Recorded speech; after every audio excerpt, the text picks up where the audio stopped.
Tonight's show, he is a beat writer, Rich Hammond. So, Rich, how are you doing tonight?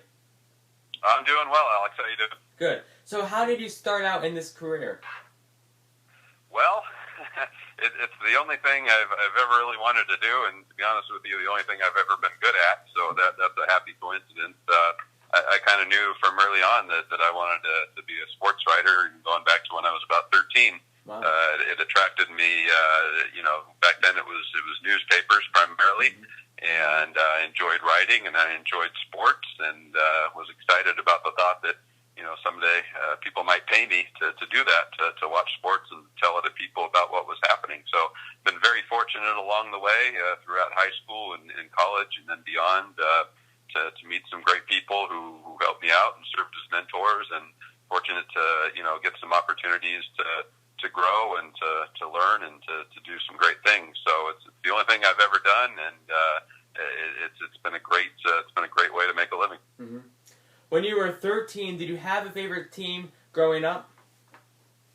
I had a few. I followed a lot of sports, so I pretty much liked everything. If there was sports on TV, I would watch it. It didn't really matter what it was or who the teams were. I had specific players that I liked. I kind of early on adopted the Chicago Cubs because they were on TV a lot during the day, especially during the summer when I was home, not in school. So I ended up watching them a lot. Watched a lot of football growing up. Of course, we didn't have football in LA here for a long time after the mid '90s, so we didn't really have home teams here. But still enjoyed watching a lot of that, and I just always loved the competitive aspect of it. The drama that was involved in sports, the great stories, the great personalities. It wasn't for me. It wasn't so much about the teams as it was just the kind of the spectacle of all of it. Mm-hmm. So the Super Bowl was out in LA this year. So did you get to go to the game? No, we didn't. I didn't get to go up to the game this year. We've been focused on the Rams, and their arrival here in St. Louis, and there's a lot going on there about the move and everything that's going to happen in 2016. So we weren't really so much worried about the two teams that we're playing this year. We're more focused on the team that's going to be here in the summer and the fall, and everything that's involved in that. So that's a big story for us. Mm-hmm.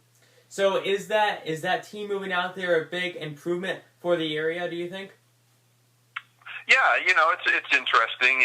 The Los Angeles area is, some people really care, and a lot of people don't care at all. There's a lot of people who would be just as happy watching TV every Sunday and getting to see the best games, getting to see the Seahawks or the Giants or the Patriots or whoever it is, and maybe don't care as much about the Rams. But there's also a very large segment of people who were Rams fans before they moved. Right. The Rams were here for people who don't know the history. I mean, they were here for decades before they left in 1995. So there's still a lot of people, a lot of fans here who still follow the Rams and are very excited about their return. So I can't say it's unanimous either way, but there's a lot of people who are really excited about it. Mm-hmm. Well, the Rams, I saw a news article a few weeks ago saying that there's been rumors about them considering to talk to Peyton Manning's agent to possibly sign him to a one-year deal as they're coming to LA. Do you see a discussion of Peyton Manning coming back for one more year with the Rams? It's a really interesting story. I mean, in some ways, it would make sense. I mean, I think anybody who has followed football this year knows that the Rams do need a kind of a permanent solution at quarterback. They've tried a lot of guys over the last 3 years. I think they've had 6 starting quarterbacks in the last 3 years. So clearly they need some stability there. I think that situation is going to be entirely up to Peyton Manning first to decide whether he wants to play again. I think kind of the prevailing thought right now is that he's going to go out on top and just retire.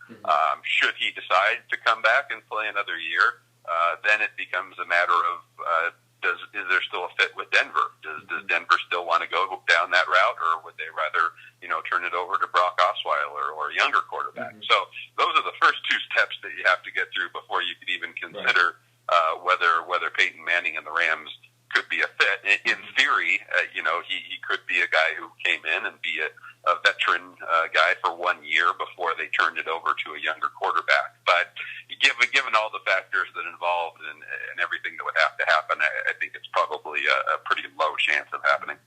Okay, let's switch gears to hockey. The LA Kings they've been 5-5 over the last 10 games, and they had a big win against the Bruins last night, and they're coming over to the East Coast for the swing. So they play the 4 out of the top 5 teams over here, including the Capitals, who has the best record in the NHL, and the Rangers. So what do you think they need to do good over the East Coast swing over here?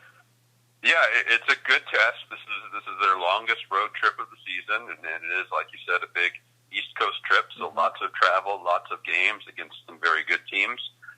It's a very good test to play these teams in those situations. The Kings have been doing very well this year. They're in first place in their division. As you noted, they've stumbled a little bit of late over the past couple of weeks. They haven't been playing their best, but I think probably the game against Boston, arguably their best game of the season all around.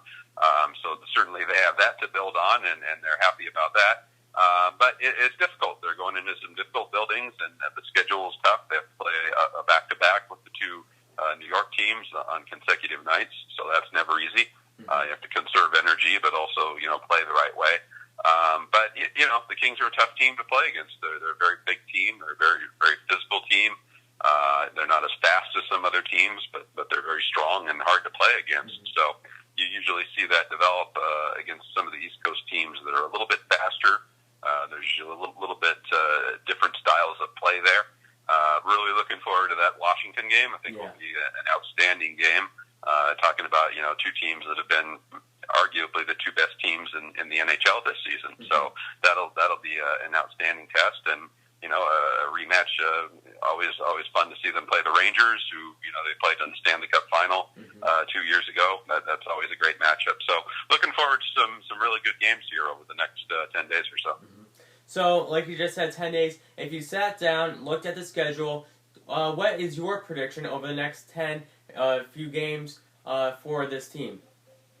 Yeah, it's always hard to say. I mean, I think coaches look at it as your minimum is you'd like to go 500 on the road. So you'd at least like to have as many wins as losses on the road.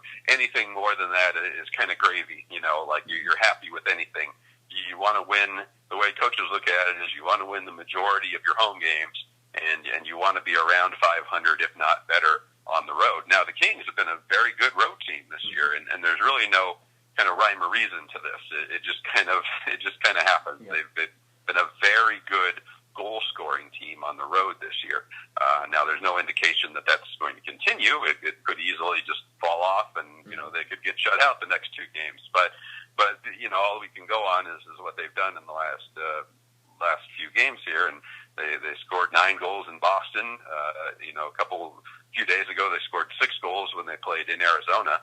So for whatever reason, they've been able to score quite a bit. In terms of prediction, I don't know. That's tough. I mean, again, I think anything slightly over 500 would be considered a bonus when they have to play back-to-backs. That's always a kind of an element that throws something else into it. You don't know how a team will react when they have to play on consecutive days. Sometimes they're very fired up and they come out and play very well. And sometimes they're just really exhausted and don't have anything left. So the way I would say it is, if the Kings can come through these next 2 games against the Rangers and Islanders and play well in both of those games, then I would feel a lot more optimistic about the rest of the road trip for them. Okay, Rich, thank you for taking the time, and I appreciate you coming on this Sports Fusion episode. Thanks for having me. Appreciate it. Yeah, hope to have you on once again, maybe later in the season. Yeah, absolutely. Yeah, give me a call anytime. Glad to talk.